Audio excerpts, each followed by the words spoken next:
तर अशा प्रकारे गडकरी पितामह आपल्या खंडोबाचा जय जयकार करताना इकडे खाली तो भाणवाईचा पर्वत आहे आणि तिथेच तो छोटा किल्लासुद्धा आहे. त्याला छोटा गड असे म्हणतात भाणवाईचा.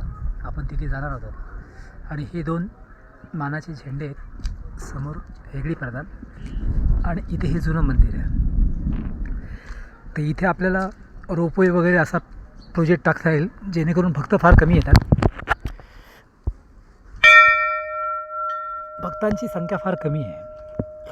जाज्वल्य देवस्थान आहे, जागृत देवस्थान आहे. भोलेनाथ कधी स्वतःची मीमांसा, स्वतःची ममता दाखवत नाही.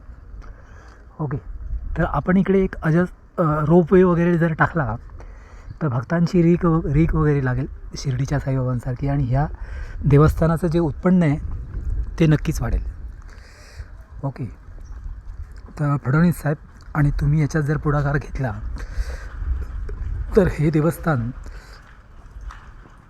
अगदी शिवाजी महाराज, अहिल्यादेवी होळकर आणि अशा बऱ्याच लोकांच्या